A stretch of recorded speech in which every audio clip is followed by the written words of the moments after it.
jẹ́ ká wà ní báàbù tó ń jẹ kò jẹ́ gbèsè àgbẹ̀tọ̀ àbí kò gbẹ́rì tí kò gbé tí a fẹ́ jókòó tẹ̀ rà gbẹ́rì tí bá yọ píù àwòyí àárín mo mọ̀ yín pé wà nínú báàbù pé ìgbà tó fẹ́ mú Jésù kọjá ní àárín òun ògèrí Jésù kí ni Jésù lò àfẹ́ rí lólo ìwọ má dira ayé bàjẹ́. àbọ̀ ọ̀rọ̀ là sọ fọmọlúwàbí tó bá délé àdì kí ni o àdì òdìndí. Sorry if you don't understand Yoruba. That's a proverb. Yeah. They stole police van at the police headquarters, Abuja. You go to the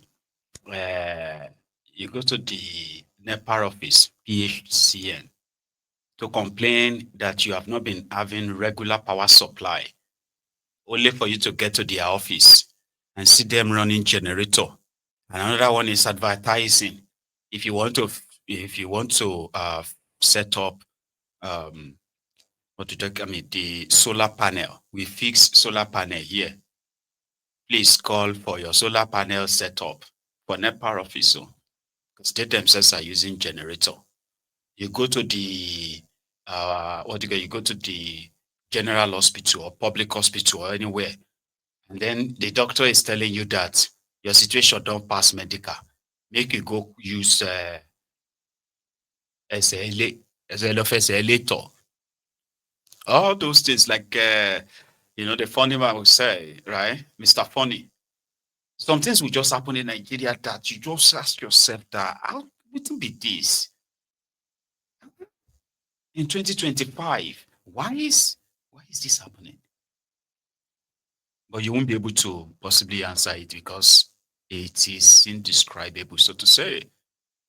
So illogical enough that sometimes to save yourself any form of mental gymnastic or be stress, I can't give up now. Mentally, just give up. Say, well, help. You hear what I mean? Now, if anybody wants you to say, what do you mean? I say, see, listen.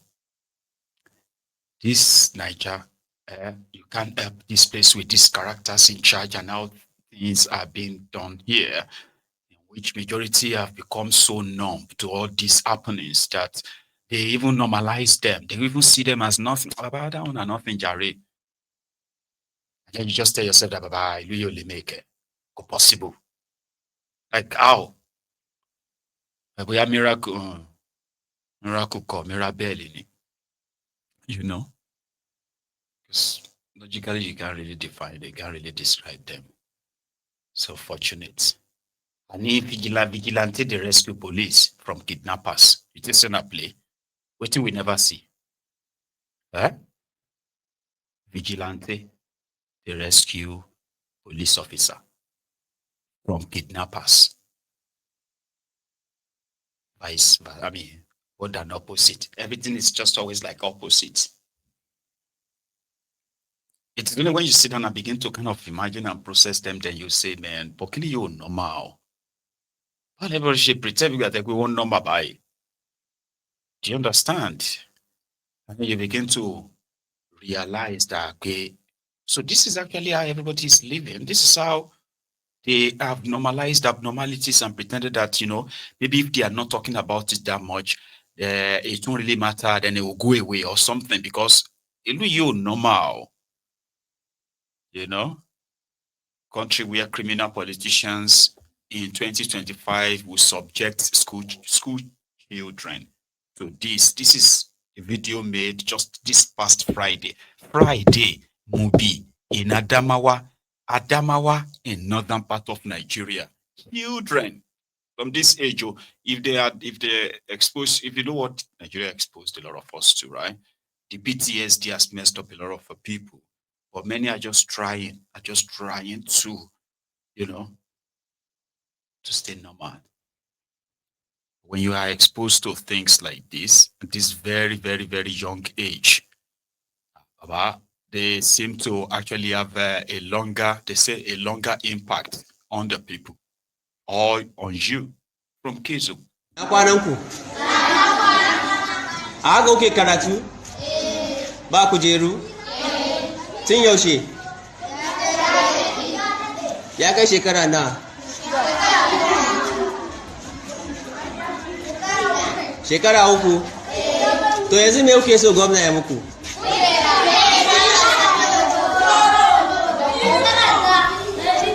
Mutum ɗaya tashi ya magana. Mutum ɗaya.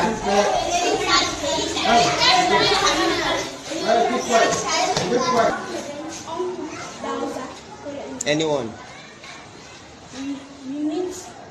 We need chair. We need chair. We need books and school uniform. What's the name of this school? Movie 2. Movie 2 what? Primary school. Primary school. How long have you been here without chairs? We have belonged 3-4 years. 3 to 4 years. Yes. So what do you want governor to do for you now? We want chair and books and uniform. The most important one is chairs and tables and desks, right? Yes. Okay, that's fine.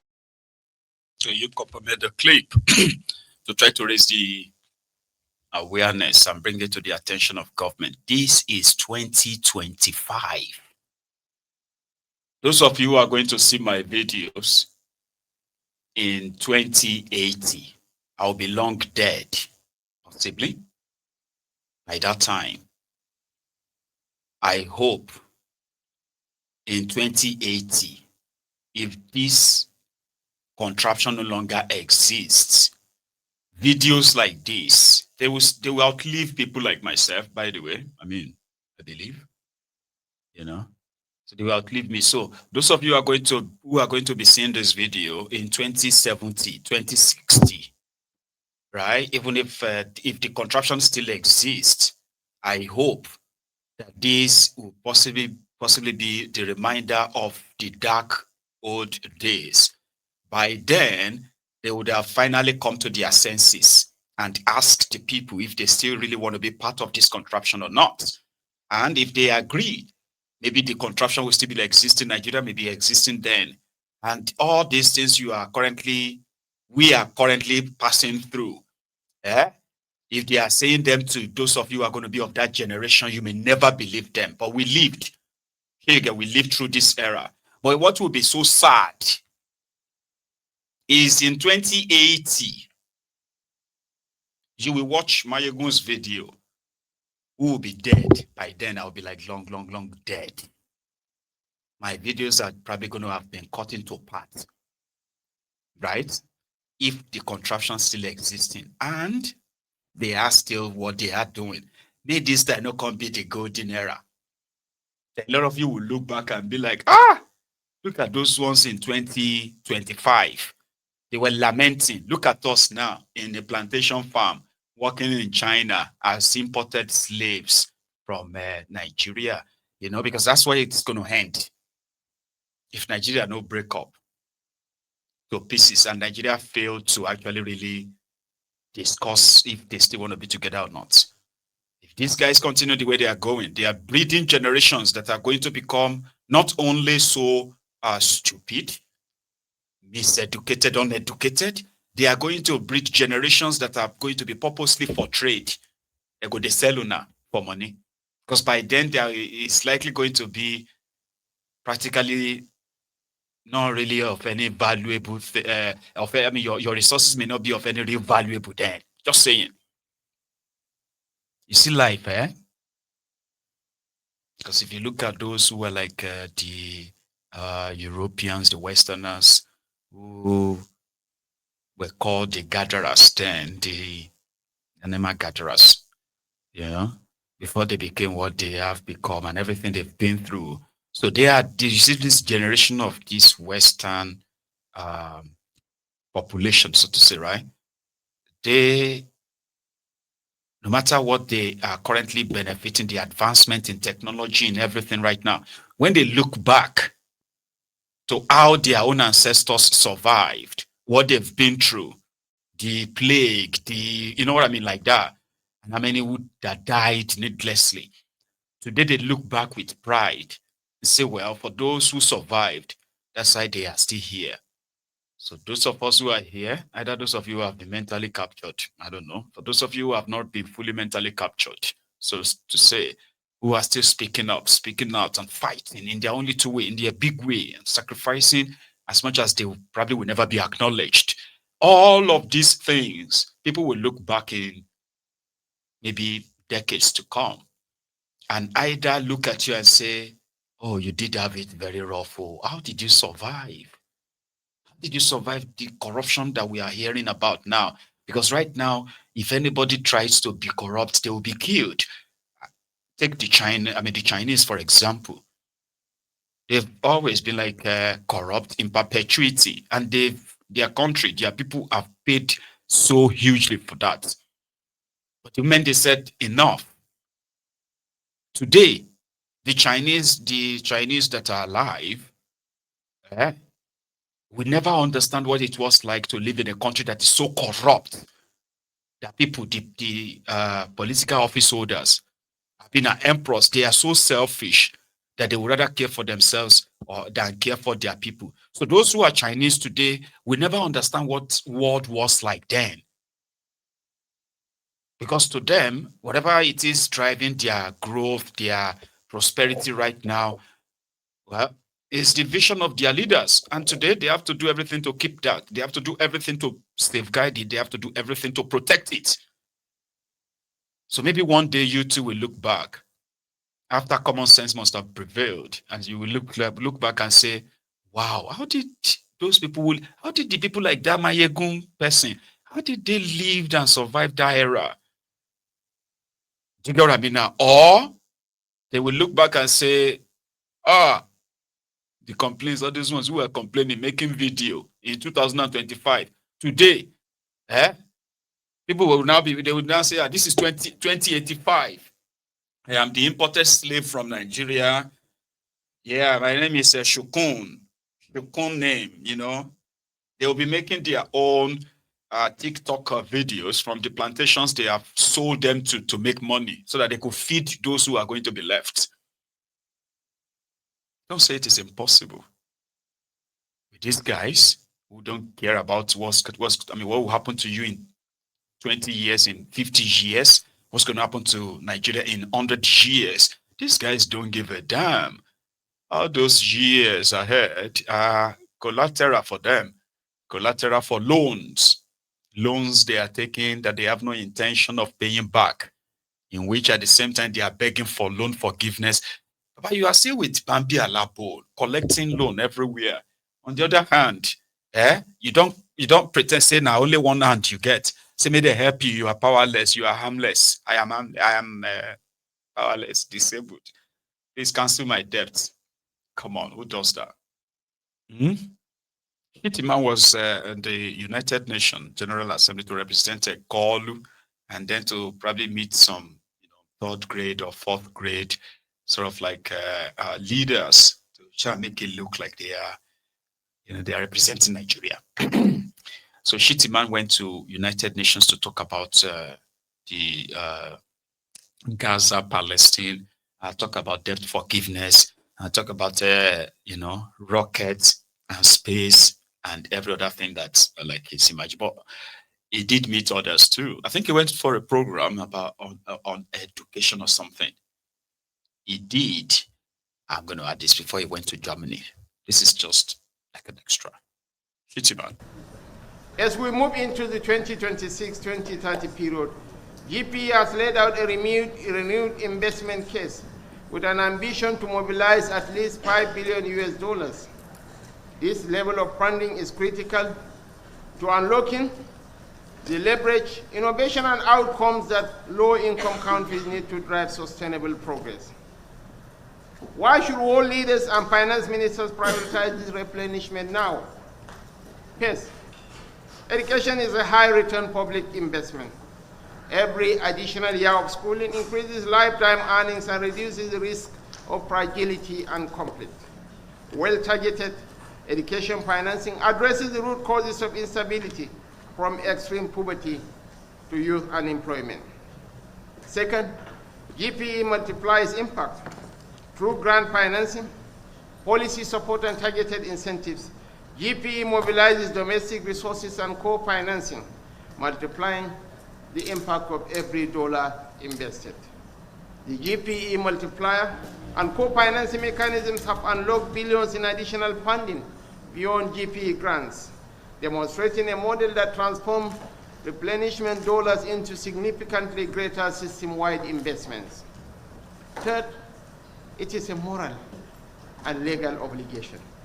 Countries that ratify the CRC and regional instruments have a duty to fulfill the rights of their children. The international community must stand together to ensure those rights translate into classrooms, teachers, learning materials, and safe schools. As we move into the 2026-2030. Shettime. Yeah. It's a dramatic personnel. So he's talking about the beauty of education and why investment in education, the blah, the blah. And their own defense is that Tifnubu took away the education subsidy that makes education more accessible for poor Nigerians. He has changed that to student loan, where people have to access a loan to go to school. And yeah, that is raised by the likes of, that guy, Shettime. Then he went on to meet the Namibia former vice president, who is now the president, that lady whose leader died sometimes last year. I don't know if you remember. Yeah, so Shettime, we don't read Wikipedia. My Duguri Elon Musk started talking about the potentials of Namibia, just so they all pretend that they are meeting at the United Nations General Assembly meeting. Shettime, they are serenade me.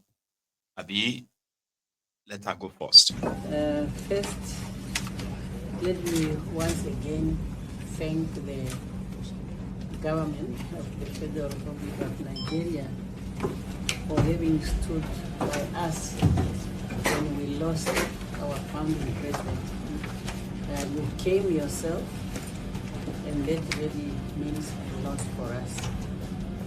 So after that, I was then sworn in because this death happened between our elections, which took place in November, and then our inauguration, which normally takes place in March.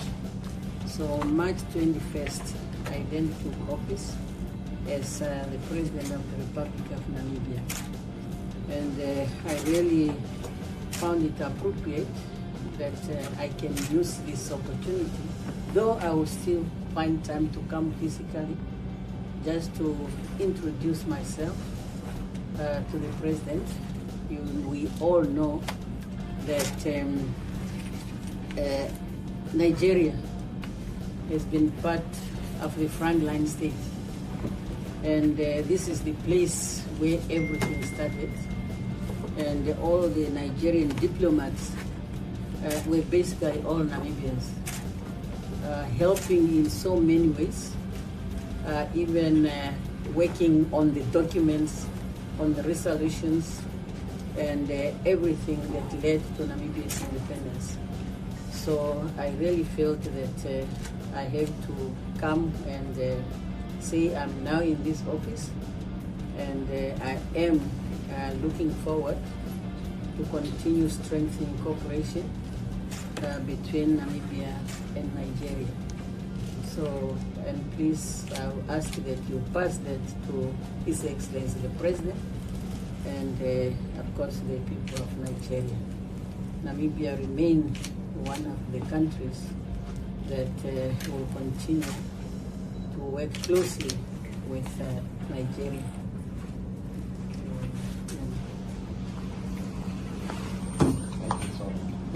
Thank you so much, Your Excellency. On behalf of President Bola Tinubu, I wish you once again formally congratulate over your victory at the polls and your subsequent swearing in as the President of the great nation of Namibia. What binds us together supersedes whatever that divides us. The distance hasn't dampened the enthusiasm and respect of the Nigerian people for the people of Namibia. SWAPO is as popular as our local parties in Nigeria. So when the founding president of Namibia died, the president mandated me, go and spend a day or two. I was part of the entire process of the burial at the Hero Square in Windhoek. Nigeria has always been a frontline state. We shared the pains of the Namibian people in their struggle for independence. And in this UN year of reparation, Nigeria is solidly with the people of Namibia for reparations to be paid to the Herero people who were massacred in a genocide. They are our brothers and sisters.